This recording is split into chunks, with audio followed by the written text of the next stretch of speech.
organizada por ACODEM, el Derecho en Serio. Nos enfocamos en capacitar a la comunidad jurídica en distintas áreas del derecho. Les saluda Víctor Ramírez Quispe y seré el moderador en esta presentación.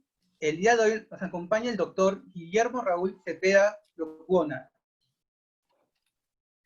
Es profesor e investigador del Colegio de Jalisco, miembro del Sistema Nacional de Investigadores del Consejo Nacional de Ciencias y Tecnologías de México.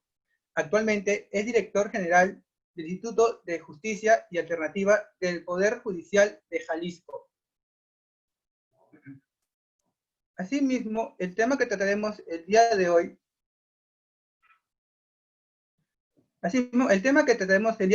son las retóricas de la importancia, populismo penal y prisión preventiva en México. Asimismo, les invitamos a colocar en la bandeja de comentarios todas las dudas referentes al tema en cuestión. Al término de la exposición, yo tramitaré a nuestro ponente las preguntas realizadas. Puede iniciar, doctor. Muchas gracias, muy buenas noches. Es un gusto estar en este congreso sobre prisión preventiva, un tema que lo hemos ido a lo largo de la semana, pues es un problema regional en Latinoamérica. Voy a compartir con ustedes una presentación que ya retoma mucho lo que se ha mencionado a lo largo de la semana. Quizás presento evidencia empírica de lo que sucede en nuestro país y algunos datos comparados. Ahí podemos darles seguimiento. Hoy en la mañana, cuando se presentó el libro en el que colaboramos varios de los ponentes del Congreso, el de constitucionalización de la prisión preventiva, pues ya nos comentaban los profesores de cómo este es un ámbito de fricción entre la axiología que debe ilustrar el sistema penal y acusatorio y la cotidiana operación del sistema. De hecho, se da esta antinomia contra el principio de inocencia. Ya varios expositores han tomado el tema del principio de inocencia.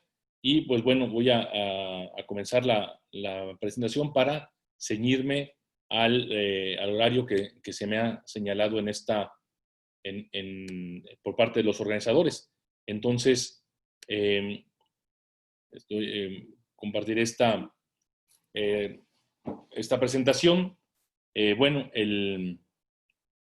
Yo como sociólogo del derecho, tomo el enfoque de Ferrajoli. Él dice, siguiendo también por su parte a Norberto Bobbio, que cualquier institución jurídica se puede evaluar en 3 niveles. El nivel deontológico o de valores, es ahí donde están toda esta serie de principios que inspiran las instituciones jurídicas. Es ahí donde están generalmente el derecho internacional de los derechos humanos y normas constitucionales de vanguardia. Es aquí donde se encuentran.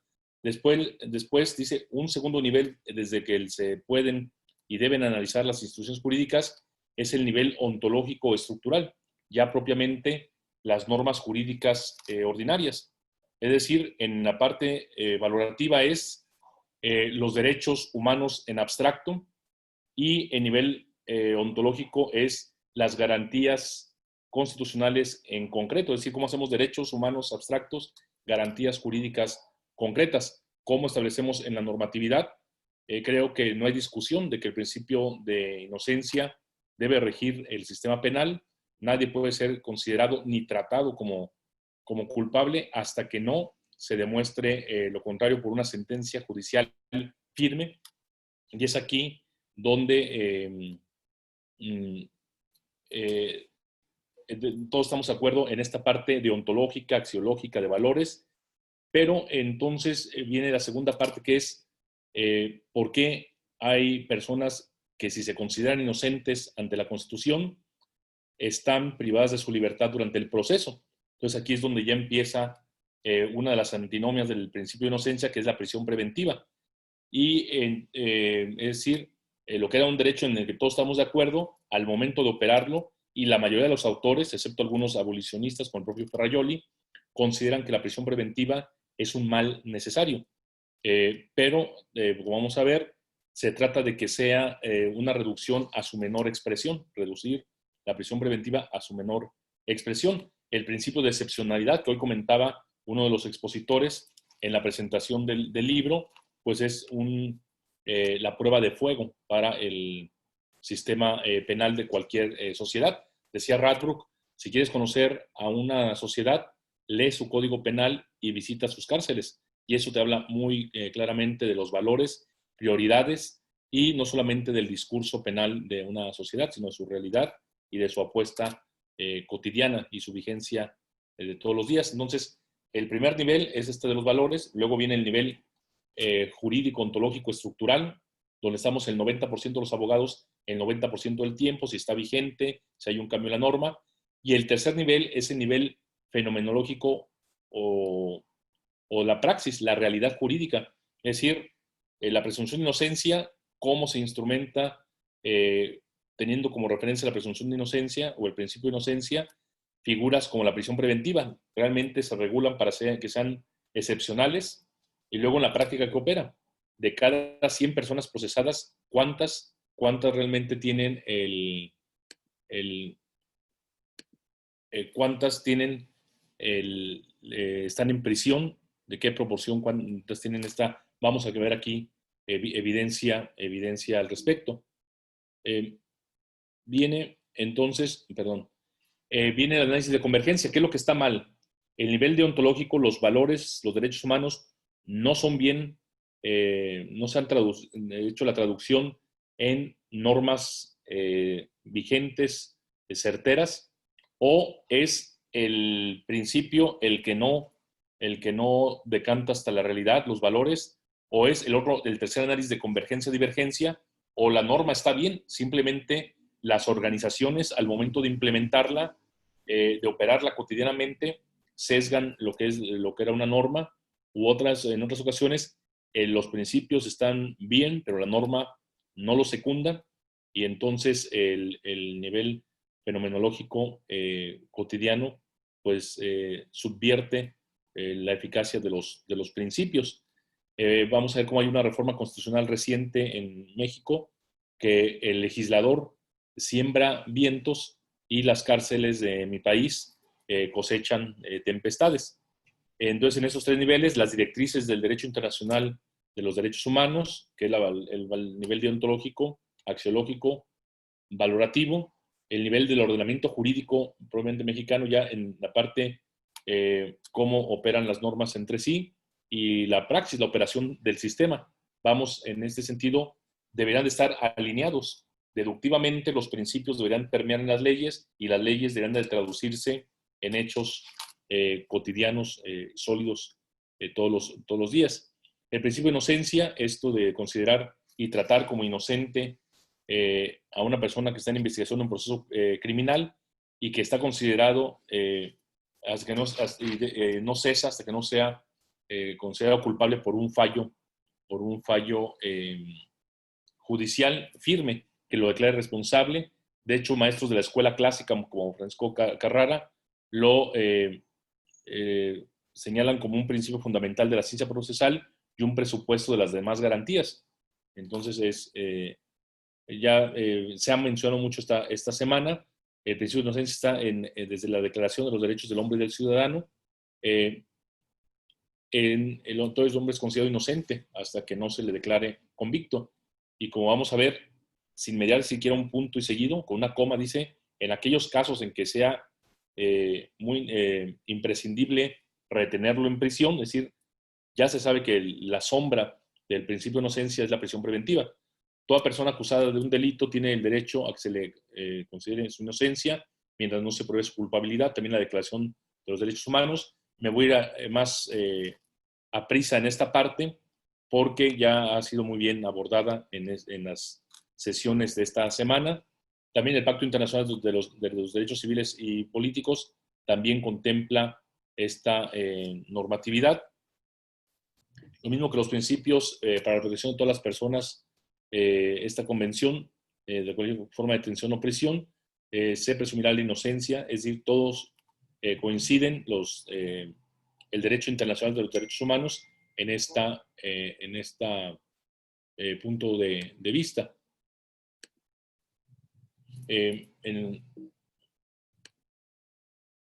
Toda persona inculpada de delito tiene derecho a que se presuma su inocencia mientras no establezca legalmente su culpabilidad. Convención Americana sobre Derechos Humanos de 1948 está en el artículo 8, párrafo segundo. El Comité de Derechos Humanos establecido por el propio el Pacto Internacional de los Derechos Civiles y Políticos también está ahí plasmado. O'Donnell señala el tema de que es carga de la prueba, de la forma en que se imputa y la forma en que se trata a las personas bajo investigación por un delito, y lo dice con mayor claridad Luigi Ferrajoli. Luigi Ferrajoli dice: el principio de inocencia es una garantía de verdad y es una garantía de libertad. ¿Por qué es de verdad? Porque, como digo a mis alumnos, si en un proceso penal el fiscal simplemente da elementos para que comience un proceso penal, pero se desentiende del caso, el defensor, en casos de que fuera un defensor público negligente, no le da un seguimiento adecuado y el caso se va sin una sola evidencia adicional. Digo a los alumnos, ¿cuál deberá ser el sentido de la sentencia? Si ninguno de los dos propuso. Algunos dicen, bueno, si fue suficiente para procesarlo, también podría ser para condenarlo, pero no es así. Precisamente por la carga de la prueba corresponde al órgano de acusación. Si no se presenta ninguna evidencia, no se desvirtúa esa presunción de inocencia y debe de declararse inocente a la persona. También puede ser que se presenten pruebas, que sea muy competido el caso, muy controversial, que haya evidencia tanto en un sentido como en otro, que no esté muy clara las circunstancias y haya testigos en favor de uno, testigos en favor de otro. Si damos que está muy tanto para el lado de la acusación como de la defensa, muy, pues un caso muy disputado, si hay el mismo nivel probatorio de una y de otra parte, pues en materia penal no puede haber empates. Entonces, sabemos que en caso de duda debe darse lo más favorable al imputado, en este caso, indubio pro reo, y es la regla de decisión. Entonces, por eso es una garantía de verdad, porque si realmente se desvirtúa el principio de inocencia es porque el Ministerio Público, el fiscal, hizo su trabajo como responsable y que tiene la carga de la prueba, y esta fue más allá de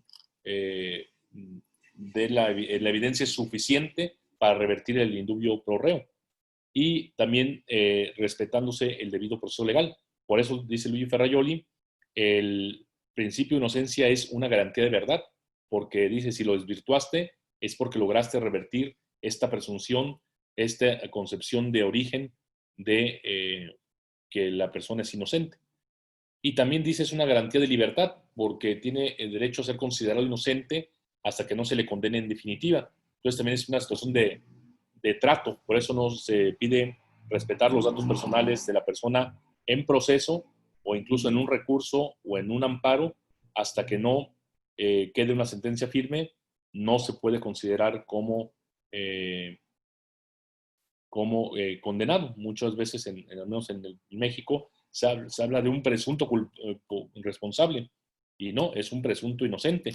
Pero muchas veces sabemos, también aquí se ha dicho esta semana, muchas veces la terminología. También el término más recomendable sería la detención provisional, así se le debería llamar, pero muchos de nuestros ordenamientos, incluso la Constitución mexicana y muchas de las constituciones lo llaman prisión preventiva. Está previniendo que se cometan nuevos delitos o que se fugue la persona, pero ya ahí se trasluce lo que muchas veces en nuestros países es provisional, es la libertad, ¿no? O sea, en México se decreta su libertad provisional durante el proceso, es decir, es provisional. Quizás al rato volvemos a capturarte.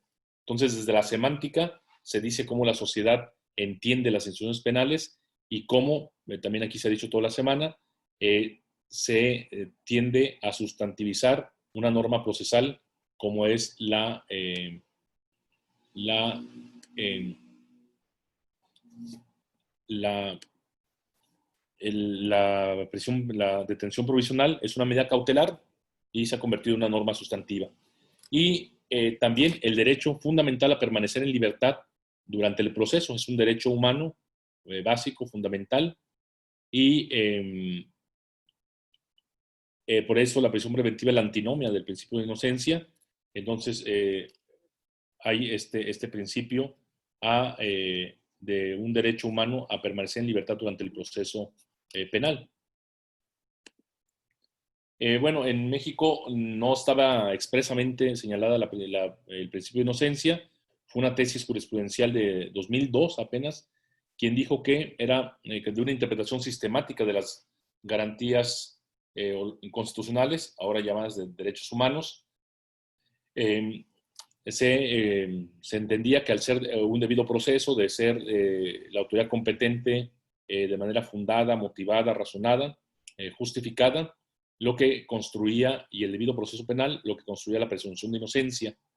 En junio del 2008 se reforma la Constitución y ya expresamente queda en el artículo 20, inciso B, que tiene derecho toda persona imputada a que se presuma su inocencia mientras no se declare su responsabilidad mediante sentencia emitida por el juez de la causa. Entre más se ha desarrollado el alcance doctrinal del principio de inocencia, más evidente e insalvable se hace su contradicción con la institución de la detención o prisión preventiva. Se trata de una incómoda, paradójica y hasta el momento indisoluble pareja. Además, se pronuncia el principio de inocencia, se invoca su sombra. La prisión preventiva como restricción, como reproche frente a un principio de inocencia que puede formularse en términos absolutos solo en teoría. Como ya decíamos, en la Declaración de los Derechos del Hombre y del Ciudadano, se dice enfáticamente: todo hombre es considerado inocente hasta que ha sido convicto. Por lo tanto, siempre que su detención se haga indispensable, ahí está ya la sombra de la prisión preventiva, se ha de evitar por la ley cualquier rigor mayor del indispensable para asegurar su persona. Es decir, debe de hacerse más moderada, incluso también decía becaria, por un breve término, pero ahí está la sombra del tema de prisión preventiva. Aquí se citan algunos en el texto, en el capítulo en el que aparece en el libro, de la autoría de un servidor. Se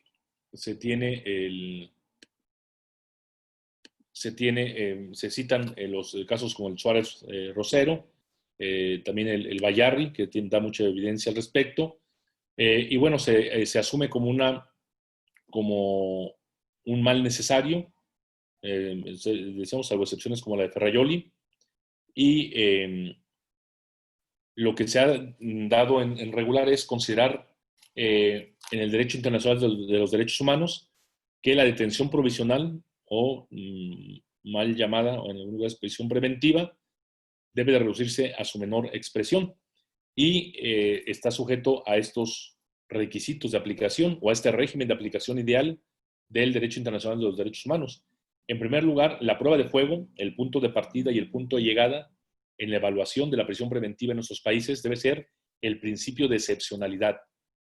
Algunos países como Costa Rica han llegado a tener 15% de su población penitenciaria en prisión preventiva, es muy buen indicador.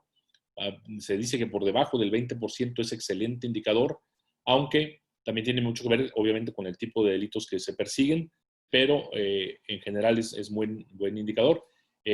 Históricamente, por ejemplo, países de nuestra zona como Paraguay ha llegado a tener el 74% de sus internos en prisión preventiva, 3 de cada 4, a pesar de estar amparados por el principio de inocencia, en la práctica están encarcelados. También el fin procesal de la detención, vamos a ver que este es el punto más lacerante para el caso mexicano, que se ha violentado el fin procesal de la detención, que vamos a ver en particular, el principio de proporcionalidad y limitación temporal. Esto los vamos a ver de manera sucinta para terminar unos 40, 45 minutos como se ha pactado, por si hubiera algún tipo de intervención, comentario o pregunta con todo gusto. La exigencia del mérito sustantivo, también lo vamos a ir viendo, y el control judicial, que también en nuestro país, en México, ahí vamos a ver, hay en el régimen de prisión preventiva, que por cierto, desde nuestra Constitución, que es de 1917, hemos tenido 6 regímenes de aplicación de la prisión preventiva. Hemos estado experimentando y sobre todo como el principio de Penélope, hacemos y luego deshacemos. Y en el tema de control judicial tenemos el régimen de prisión preventiva oficiosa, es decir, la Constitución misma, no la ley, la Constitución ya establece delitos por los que ex lege, es decir, desde la Constitución, se quita el derecho humano a estar en libertad durante el proceso. Entonces se da el control judicial, y solo el control judicial aplica, es decir, no hay control judicial en la prisión preventiva oficiosa, porque por el solo hecho de ser procesado por ese delito, de vincularse a proceso, por ese solo hecho, ya se pierde la libertad. Entonces el juez no tiene ninguna intervención más que decir proceso, luego entonces, como es por este delito de oficio, sin que me lo pidan, necesariamente tengo que aplicar la prisión preventiva. Y también viene el principio de la prisión preventiva justificada, es decir, no está en este ominoso catálogo de delitos, como diría Ferrajoli, inexcarcelables, es decir, que se quedan en prisión durante el proceso. No están en este listado, pero ciertas características ahora sí de un tema procesal, porque no se va, ya sabemos, esto se ha repetido toda la semana. Lo único que debe justificar la prisión preventiva es que se trate de evitar la evasión de los internos, del imputado, que se pueda obstaculizar la investigación o que se signifique un riesgo para la sociedad. Incluso aquí ya es sustantivista un poco, porque si es inocente no tendrías por qué presumir que puede atentar contra las víctimas, los testigos o la sociedad en general. Y son las 3 razones únicas que pueden justificar. Entonces, por el delito que sea, no importa, se tendría que solamente justificar por esas 3 cuestiones. Obviamente, un secuestrador es poco probable que si lo dejas en libertad permanezca durante él. Entonces, pero tendrá que ser esa consideración, que esta persona puede evadirse la justicia y no solamente el tipo de delito y la magnitud de la sanción que le espera. Y también las condiciones de detención deben de ser separados, ya sabemos, de menor rigor, con mayores facilidades. Las condiciones de detención deben de ser mejores que las personas que están sentenciadas, o deberían ser así. El famoso artículo 9 del párrafo 3 del Pacto Internacional de los Derechos Civiles y Políticos, la prisión preventiva de las personas que hayan de ser juzgadas no deberá ser la regla general. Ahí está el principio de excepcionalidad. Y y como dice también la propia Corte Interamericana, pues vamos empezando, si queremos que la prisión preventiva sea excepcional, pues también que la privación de la libertad sea una sanción excepcional. Hablan los instrumentos, las sentencias, también el estudio que sacó en 2017 la Comisión Interamericana de Derechos Humanos para reducir o para aumentar los sustitutivos a la sanción de privación de la libertad o de prisión. Sin embargo, en el caso de México, el 96% de los delitos considera para su sanción la privación de la libertad. Algunos, un 12%, privación de la libertad o multa.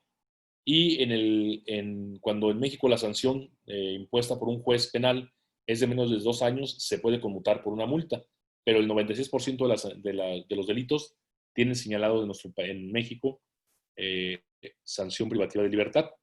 Esto se atiende en la Constitución mexicana, artículo 19, que regula el régimen de la prisión preventiva, señalando que en el segundo párrafo del artículo 19, el Ministerio Público solo podrá solicitar al juez la prisión preventiva cuando otras medidas cautelares no sean suficientes para garantizar pues su permanencia en el juicio. Es decir, al menos lo frasea bien, es excepcional. Solo podrá solicitar al juez la prisión preventiva.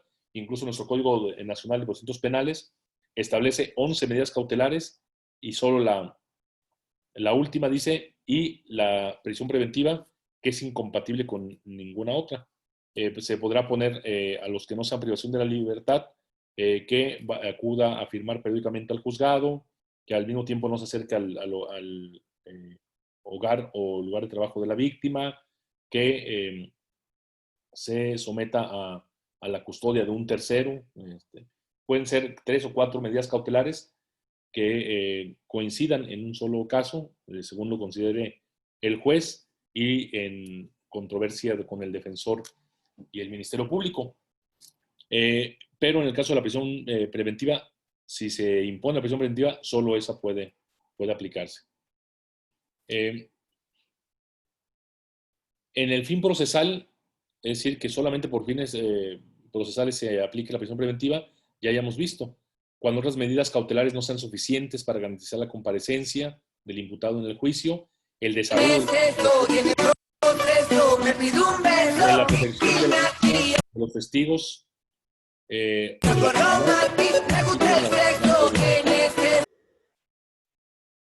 Mil disculpas, doctor, mil disculpas. Sí. Se han infiltrado. Ok. Bien. El imputado está haciendo la protección de la víctima, de los testigos o de la comunidad. Cuando el imputado esté siendo procesado o haya, y aquí lo subrayamos porque son dos causas que no son justificables, porque estamos de acuerdo que para garantizar la comparecencia del imputado, el desarrollo de la investigación o la protección de la víctima, testigos o la comunidad, decíamos que son los 3 únicos supuestos que justifican la aplicación de la prisión preventiva. La Constitución en el caso de México pone estos aspectos: que el imputado esté siendo procesado o haya sido sentenciado previamente por una comisión de un delito doloso. Esto están de acuerdo la mayoría de los tratadistas en que no se justifica esta modalidad de considerar el comportamiento previo o la sanción preliminar. Bovino refiere, y también criterios de la Corte Interamericana. Daniel O'Donnell dice, la reincidencia es considerar la reincidencia como una motivación o justificación de la prisión preventiva es una clara contradicción al principio de inocencia. Y como señala también Perfecto Andrés Ibáñez, y en este supuesto se llega al extremo de identificación entre imputado y culpable. Es decir, están fuera de lugar y sin embargo están ahí en la Constitución, cuando la doctrina y el derecho internacional de los derechos humanos señalan precisamente esto, que se violenta el principio de inocencia y implica una consecuencia de reiteración, en el cual le considerar el pecado capital del régimen constitucional mexicano es el establecer la prisión preventiva oficiosa. Es decir, empezó en 1993, cuando en el artículo 20 de la Constitución decía el constituyente en 1993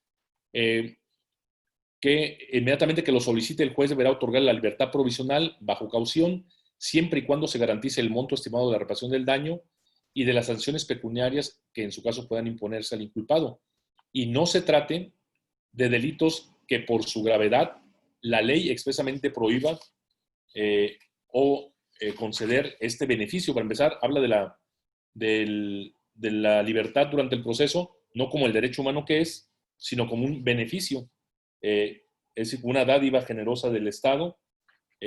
Aquí se ha establecido pues que es indebido, y hay jurisprudencia mexicana porque en la organización del libro nos pidieron que mencionáramos cómo los tribunales constitucionales y en el caso de México, tribunales federales, han tratado de contener este populismo penal, que es el de estar aumentando los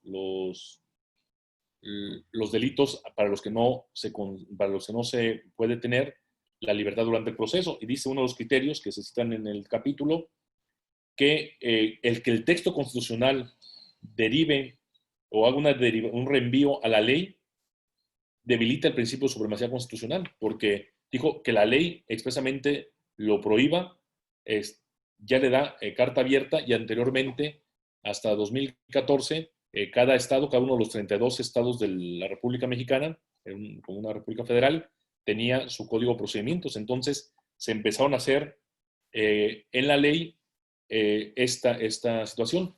Empezó en enero del 94, fue la primera reforma en este caso el Código Federal de Procedimientos Penales, al artículo 194, y empezaron con 47 modalidades delictivas, y ya de cada 3 reformas que se hacían a los códigos procesales mexicanos, locales y el federal, de cada 3 reformas, 2 eran para tocar el artículo que correspondía a los delitos para los cuales no procedía la libertad durante el proceso penal, y llegaron a 126 modalidades delictivas. De hecho, para el robo había 26 agravantes y calificativas.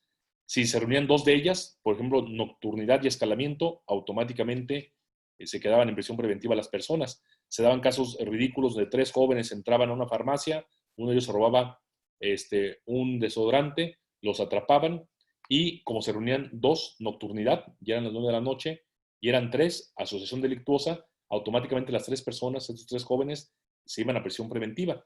Y esto hizo que en México pues se diera un abuso tremendo en la prisión preventiva. En el 2008 se reforma la Constitución, y la iniciativa de 2007 del presidente Felipe Calderón de reforma constitucional dice, vamos a evitar que el legislador secundario incurra nuevamente en los excesos de tipificar como graves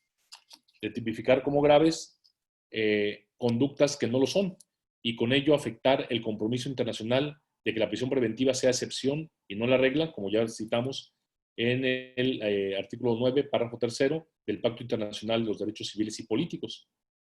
Supuestamente ese fue el remedio, en vez de quitar los delitos inexcarcelables y que fuera el juez, caso por caso, el que viera si había un riesgo fundado de fuga, o que se podría hacer obstaculizar la investigación, o que realmente hubiera un riesgo para las víctimas o la comunidad o los testigos.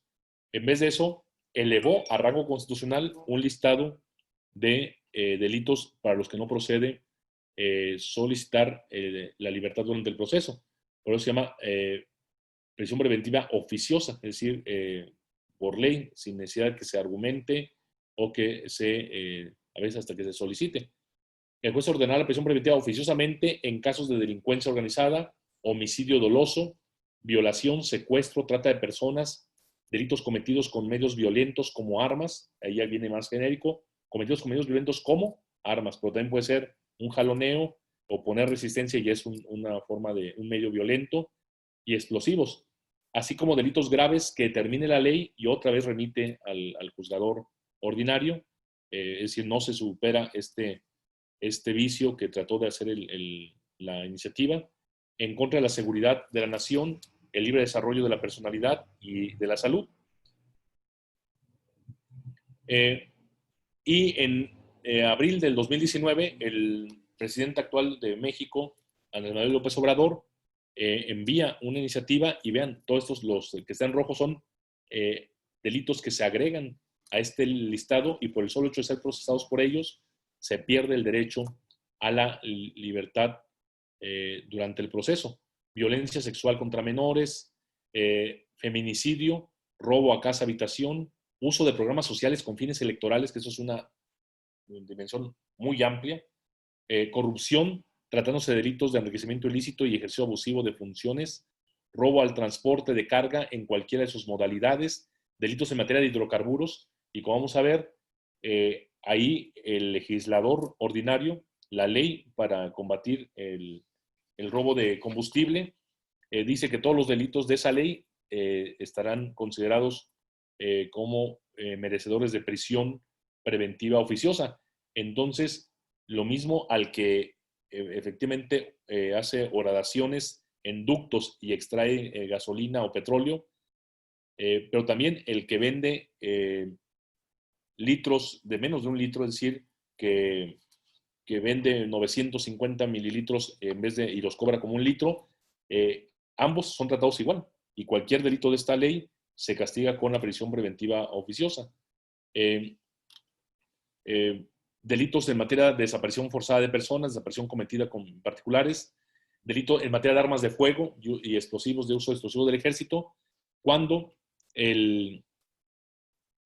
vamos a ver, casi el 70% de los, bueno, el 80% de los delitos especificados de armas, de exportación de armas de fuego y explosivos, que es exportación de armas de uso exclusivo del ejército, o tenencia o portación de arma, se castigan con menos de 3 años. Como hemos dicho, muchos de estos delitos se conmutan por una multa, pero ya se les está infringiendo prisión preventiva oficiosa. Un proceso penal dura en México en promedio 180 días, los federales están durando un poco más.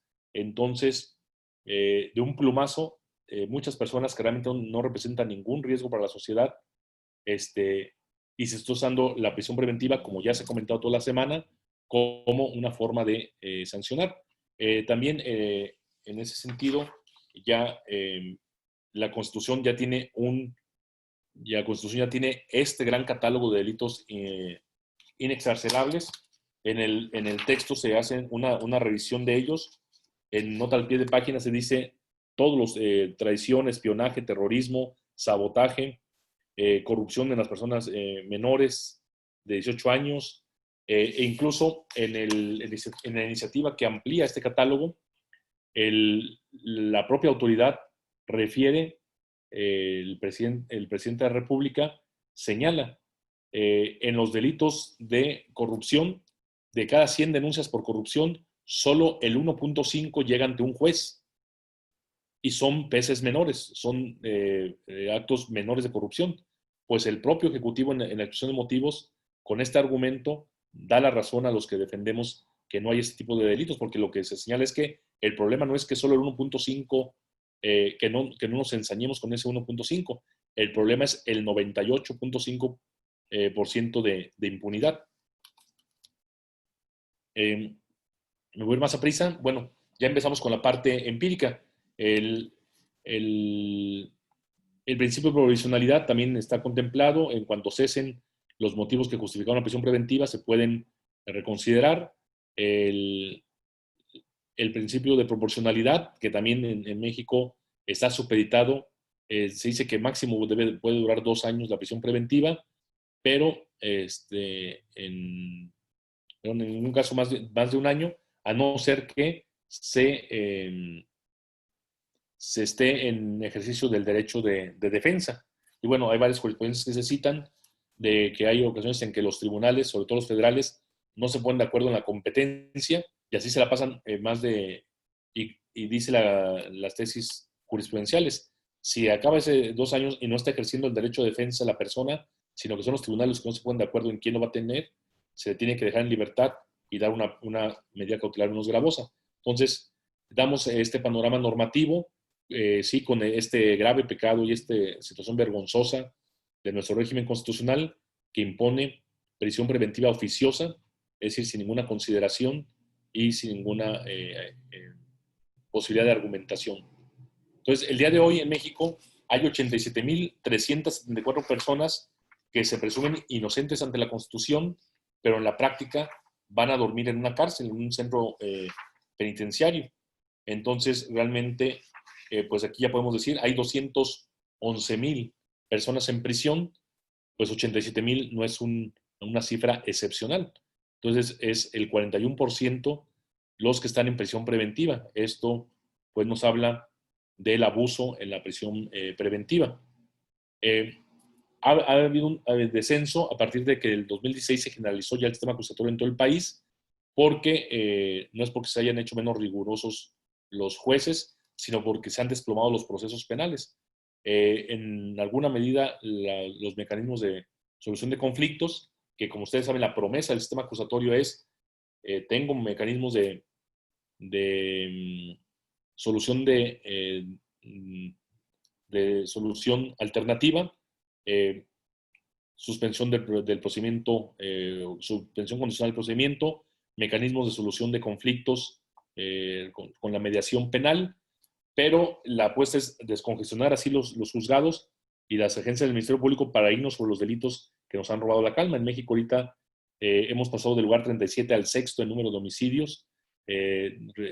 Hubo 34,000 homicidios el año pasado y sin embargo el tema de impunidad en homicidios sigue estando en el 89% la impunidad en homicidio, es decir, no ha cumplido su promesa el sistema acusatorio de descongestionarse para perseguir los delitos de mayor impacto social. Entonces, se ha disminuido, llegó a ser de 110,000 personas en prisión preventiva en el 2014, cuando llegó a su cima, empezó a bajar y a partir de esta reforma constitucional y de su implementación en los códigos, pues ya aumentó. Es impresionante porque las cifras que yo uso en el texto todavía reportaban 73,000 personas, si mal no recuerdo, en prisión preventiva, con cifras de, si mal no recuerdo, de abril del 2020. Y ya para julio, en 4 meses, ya estamos en 87,374 personas en prisión preventiva. En cuanto a porcentaje de la población penitenciaria, viene este descenso considerable del 2015 al 2018 y empieza otra vez el incremento. El que se reporta todavía en el estudio es de 38 o 37%, y miren, en 4 meses ya aumentó al 6,000 personas se incrementaron como de prisión preventiva, pasaron en tan solo 4 meses. Decíamos, considerando que era el 39%, ahora está el 41%. México entonces estaría no en el lugar 67, sino en el lugar 60. Y aquí tenemos varios países. Perú está en el lugar 73 con el 37,7% de su población penitenciaria en prisión. Hoy se comentaba que tiene una capacidad de 62,000, 63,000 internos y tienen 90,000, es decir, hay un hacinamiento penitenciario. En México, este descenso que ha habido en términos generales en la población penitenciaria, anteriormente estábamos al 134% de la capacidad, ahora estamos al 92, 93%, pero todavía son 297 prisiones las que hay en el país de distinta capacidad, pero todavía en 22 prisiones del país, en centros penitenciarios, se concentra el 40% de la población penitenciaria. Es decir, todavía hay algunos centros penitenciarios, sobre todo en el Estado de México, que están al 450% de su capacidad. Entonces, aquí tenemos un dato comparado. Argentina está en lugar 51. Libia, que el 90% de sus internos no tienen sentencia. Paraguay, que como decíamos, históricamente se ha mantenido con niveles de prisión preventiva muy altos. Bolivia con 69%, Argentina, y bueno, Costa Rica, como ya habíamos comentado, está siempre por debajo del 20%. Se aplica de manera aparentemente muy racional el recurso extremo de la prisión preventiva, y solo el 14,4% está en prisión preventiva. Es de 215 naciones que contempla esta base de datos del Instituto de temas de prisiones, el ICPR. De los 215 países, Costa Rica está en el lugar 188, donde en los que está más abajo es mejor, porque es el porcentaje de personas en prisión preventiva. Y bueno, están estas 77,767 personas, que la información para México, porque la fuente son los propios países. México la información es de 2017, y eran 77,000. Como vimos, ahora son ya 10,000 más, 87,000 en prisión preventiva. Si lo tomamos por cada 100,000 habitantes, porque obviamente Estados Unidos siempre va a tener más internos que, por ejemplo, Costa Rica, por el tema de la población. Ya veíamos que tiene solamente al 16% de sus internos en prisión preventiva. Sin embargo, en cantidad es 147.4 por cada 100,000. México cayó, llegó a estar en lugar 37, teníamos 90 internos por cada 100,000 habitantes y en un lustro ha bajado, por lo que decíamos que se ha desplomado la población penitenciaria, en buena medida porque han bajado los procesos penales desde la implementación del sistema acusatorio, en 61.9 por cada 100,000 habitantes. Si podemos hacer el cálculo, ahorita estarían en el lugar 58. Entonces, pero con el dato que se tomó ahí en la muestra, los de México son de marzo de 2018, estaba en esta posición la 65. Bueno, ahora en el registro que hay es en los casos en que el Ministerio Público solicita la prisión preventiva, en el 34% de los casos lo hace. Como comentamos, y esto es más grave, es decir, no es solo que uno de cada 3 casos, sino que está alrededor del 43-44% de los casos, el Ministerio Público pide prisión preventiva, solo que se diluye este 34% porque, como ya habíamos comentado, hay medidas cautelares que son 3 o 4 por un solo caso. Es decir, se dice, bueno, separación inmediata del domicilio, que venga a firmar, que dé una caución. Entonces ya ahí tienes 3 medidas cautelares para una sola persona. Pero cuando es prisión preventiva, es solo prisión preventiva. Entonces, este 34.2% se diluye entre las personas que tienen 3 o más medidas cautelares. Entonces, estaríamos hablando que es alrededor de un 47%. Afortunadamente, hay estudios empíricos que han medido esta proporción. Lo vamos a ver en unos minutos, unos segundos.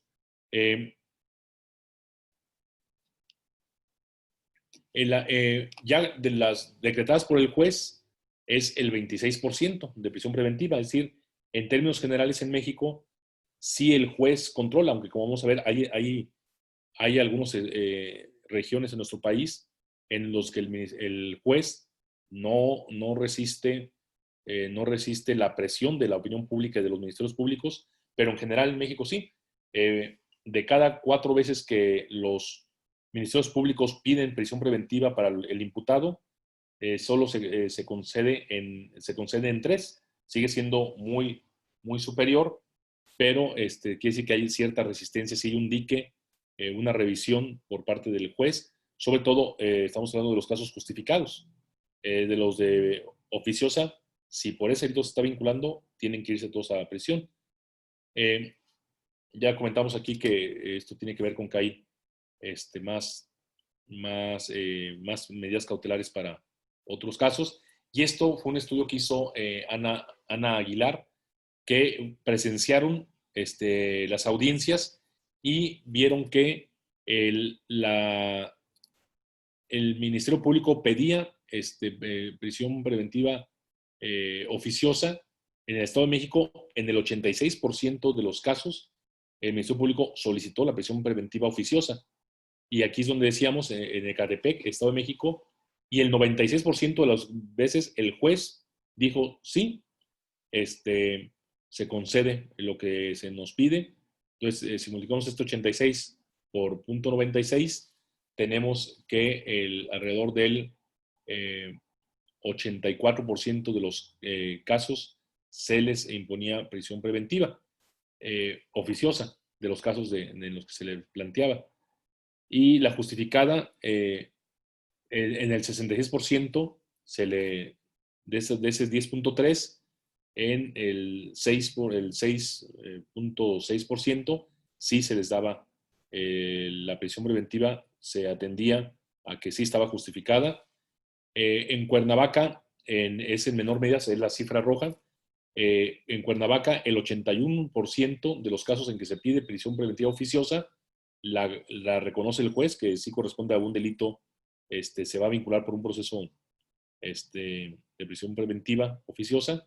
Y en la Ciudad de México, donde parece mayor control de los jueces, solo el 56% se concede y solo el 29% de los de prisión preventiva justificada, que se puede evadir la justicia, que no es viable otra medida cautelar más que la retención en prisión, pero ahí vemos cómo Ciudad de México está mucho mejor.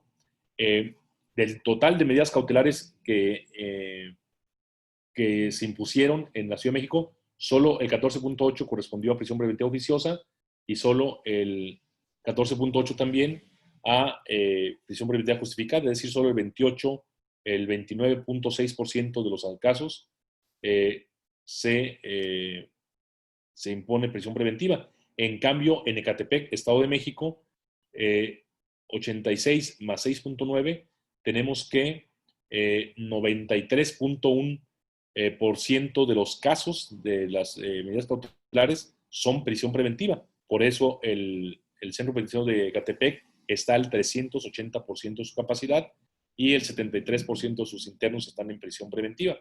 Y este es un trabajo de campo hecho por Ana Aguilar que pues, nos arroja este panorama de que si hay distritos judiciales donde los jueces sí se defienden el derecho a la libertad durante el proceso de los imputados, y hay otros donde no, donde se va a la inercia.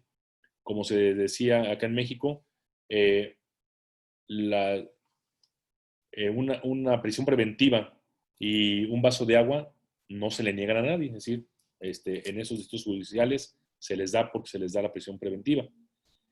Y ya avanzando hacia el final de la presentación, para dar paso a algún otro comentario que se quiera realizar, pues tenemos aquí la trayectoria desde el 2006. Decíamos, los sentenciados iban en aumento, bajan hasta ser 104,000 de las personas en prisión, mientras que los procesados de 71,000 fueron subiendo y luego viene el descenso a 61,000, pero el dato que tenemos ya, era de marzo del 2019, en julio del 2020 llegan a 75,000, es decir, solo superada en el año 2014, es decir, en competencia local. Es donde más está pegando son los delitos que más están endureciendo, sobre todo en el tema de robo a casa habitación, que ya como vimos ya está también dentro de este catálogo de delitos inexcarcelables. Entonces ha aumentado a 75,000, mientras que el porcentaje en amarillo es el porcentaje de personas en prisión preventiva. Llegó a estar en 44, venía bajando, estaba en 36.8 y subió a 41.25, es decir, estamos experimentando un repunte. El constituyente reforma la Constitución y establece más delitos de prisión preventiva oficiosa, es decir, el legislador siembra vientos y las cárceles de México están cosechando tempestades. Entonces, se está dando esta situación de incremento en la prisión preventiva en México. Estamos muy lejos de países como Costa Rica, que aquí ya hemos comentado que tiene 14.4% de prisión preventiva, de su población penitenciaria en prisión preventiva, y en México estamos experimentando un repunte. Los internos por delitos de competencia federal, ahí sí vienen cayendo, porque pues el sistema acusatorio ha significado un descenso, y eso que el tema de armas de uso exclusivo del ejército es un tema federal, y a pesar de eso viene cayendo. Tiene mucho que ver con que el Ministerio Público ya a veces teme ir a la sala de audiencias, se le da, y están bajando el número de personas que son llevadas ante los jueces. En un estudio que hicimos en un caso de competencia local, en una ciudad muy importante del occidente, bueno, de Guadalajara, el 78% de las personas que era puesto por la policía a disposición del Ministerio Público o fiscal, el 78% eran dejadas en libertad con las reservas de ley, es decir, no se iniciaba un procedimiento, y es ahí donde se habla de la famosa puerta giratoria, ya no en el proceso, sino desde que el Ministerio Público los descarta para llevarlos ante el juez. Y la prisión preventiva, iba bajando el 40%, ya también en julio aumentó al 40.9%, también ya vamos hacia el... Entonces tiene también un ligero repunte, aunque la población penitenciaria viene bajando en el ámbito federal. Y bueno, tiene que ver con el tema de la escasa efectividad. Todavía en el 2017, el sistema acusatorio tenía, frente al sistema tradicional, que solo concluía 9 de cada carpetas de investigación, el sistema acusatorio sí terminaba 21.7, pero no ejercicio de la acción penal, generalmente porque se cumplía un convenio de reparatorio, y también el tema de la facultad de abstenerse a investigar y el tema de incompetencias, el tema de sobreseimiento total o parcial, también muchas veces vinculado con un convenio, y también en el materia de acuerdo reparatorio en sí mismo, en 3.1, pero ya que se cumple, se da el no ejercicio de acción penal, y de esta forma solo el 5% de los casos se formulaba una acusación ante el juez. Entonces, esas son las cifras. Lamentablemente es 2017, acabamos de terminar de pasar las cifras de 2019 y ha bajado de 21.7 a 17% la efectividad del sistema acusatorio. Entonces, pues son los mitos de la prisión preventiva. Dice que la prisión preventiva reduce la incidencia delictiva, es falso. Mientras los internos en materia común, como vemos, van aumentando, la incidencia delictiva sigue también en ascenso, sobre todo los delitos de mayor impacto social. La pregunta es entonces a quién estamos llevando a la cárcel. También viene que este criterio de la prisión preventiva oficiosa hace que muchos de las personas que enfrentan su proceso en prisión van a acabar teniendo, la mayoría de ellos, un 58%, una sanción de menos de 3 años, y de ellos más de la mitad tendrá una sanción menor de 2 años de prisión, que como ya hemos dicho se conmuta por una multa. Entonces, paradójicamente, como bien dice entre nosotros Miguel Sarre, cuando se presume que la persona es inocente está en la prisión, y ya que efectivamente se le condena y es responsable, al día siguiente sale porque o ya compurgó su sanción o se le puede conmutar por una multa. Entonces, pues realmente no reduce la incidencia delictiva, al contrario, porque más de 34,000 millones de pesos, que estamos hablando de alrededor de 1.700 millones de dólares, se destinan a la operación del sistema penitenciario en México, y esto cada vez le quita más recursos a la política social focalizada para reducir la vulnerabilidad de las personas, se reducen los recursos para la prevención del delito. Entonces es una falsedad, es un mito que la prisión preventiva oficiosa reduce la incidencia delictiva. El populismo penal lo que hace es, a falta de resultados de seguridad pública o de seguridad ciudadana, pues pirotecnia legislativa. Es decir, que es más fácil reformar a la policía, mejorar la capacidad de investigación del Ministerio Público o cambiar la Constitución. En México se necesitan 2/3 partes del Congreso, pero sin embargo es más fácil reunir 2/3 partes del Congreso y la mitad más uno de las legislaturas de los estados. Es más fácil eso que mejorar la capacidad de investigación del Ministerio Público. Entonces, los políticos prefieren levantar la mano en una asamblea legislativa, cambiar la Constitución, y es pirotecnia legislativa. Por eso hablo de que es retóricas de la impotencia, es un discurso de severidad, de aumentar penas, cuando, volviendo también al discurso de Gary Becker, que es importante la sanción, pero más importante también es la probabilidad de captura. Y en un país donde se tienen niveles de más de 90% de impunidad, como decía entre nosotros un criminólogo, la pregunta no es ¿por qué hay tantos delitos? La pregunta es ¿por qué no hay más? ¿Por qué es tan garantizada la impunidad que podría y debería haber más delitos? Quiere decir que hay otra cosa que no es el derecho que nos está conteniendo, quizás educación, quizás principios religiosos, quizás moral pública, pero el derecho no está haciendo esta labor de disuasión o de contención. Entonces, el que se sigan engrosando el catálogo de delitos inexcarcelables, como vergonzosamente como mexicano tengo que aceptar que se hace, y que se sigan incrementando el número de personas en prisión, una prisión inútil, desoladora, que lastima mucho y desgasta emocionalmente y físicamente a las personas que no cometieron una conducta, que no se iban a fugar de su proceso.